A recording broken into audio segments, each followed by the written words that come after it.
पुण्यात एबी फॉर्मवरून 2 इच्छुक उमेदवार आमने-सामने आले। एकाच प्रभागात शिवसेनेनं चुकून 2 उमेदवारांना एबी फॉर्म दिले आणि त्यामुळे 2 उमेदवार उद्धव कांबळे आणि मच्छिंद्र ढवळे यांच्यात जोरदार वाद झाला। या वादादरम्यान उद्धव कांबळे यांनी मच्छिंद्र ढवळे यांचा एबी फॉर्म हिसकावून घेतला आणि तो फाडून गिळून टाकल्याचा प्रकार घडला।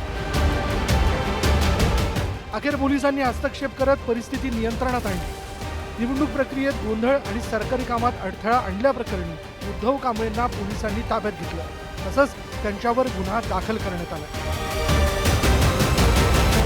तिथल्या जे आरो मॅडम त्यांनी मला चर्चा करण्यासाठी आतमध्ये केबिनवर बोलवलं। आतमध्ये नंतर त्यांनी मला एक सांगितलं सर की तुमचा जो प्रतिस्पर्धी आहे उद्धव कांबळे यांनी तुमचा फॉर्म एबी फॉर्म फाडलेला आहे। मी म्हटलं ठीक आहे, मला चर्चा कळली म्हटलं ती, पण अशी चर्चा मला कळली की तो फॉर्म फाडला ना, त्यांनी खाल्ला तो फॉर्म, अशी मला चर्चा कळली। एबी फॉर्म खाल्ल्याचा आरोप उद्धव कांबळेंनी फेटाळून लावला। फॉर्म फाटल्याचं त्यांनी मान्य केलं। इतकंच नव्हे तर शहानिशा करण्यासाठी मेडिकल टेस्ट करा असं वक्तव्य उद्धव कांबळेंनी केलं।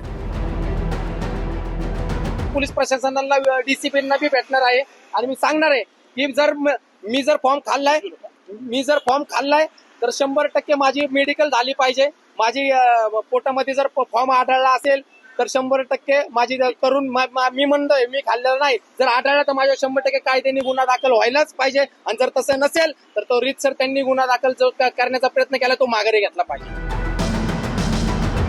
शिंदेच्या शिवसेनेत सुरू असलेला गोंधळ आणि एबी फॉर्म खाल्ल्याची घटना यामुळे ठाकरेंच्या शिवसेनेला आनंद नसता झाला तरच नव्हे।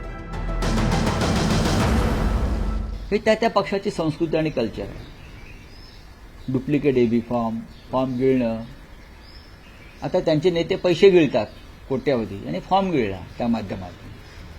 अशा अनेक गमती जमती यापुढे आपल्याला पाहायला मिळतील। ज्या पद्धतीने कुणी आत्मदहनाचा प्रयत्न करत आहे, कुणी उपोषणाला बसलेलं आहे, कुणी फॉर्मच खाऊन टाकत आहे, तर कुणी भाजप नेत्याच्या कानशिलात लगावत आहे।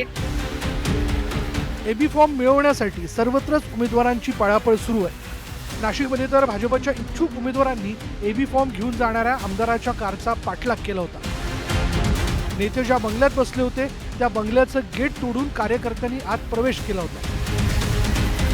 संभाजीनगरमध्ये तर भाजपच्या इच्छुकांनी मंत्री आणि माजी मंत्र्यांना पळून लावलं होतं। आता पुण्यात तर एबी फॉर्मच खाल्ल्याची घटना घडली आहे। परिणामी ही निवडणूक सर्वांच्याच लक्षात राहणार हे नक्की।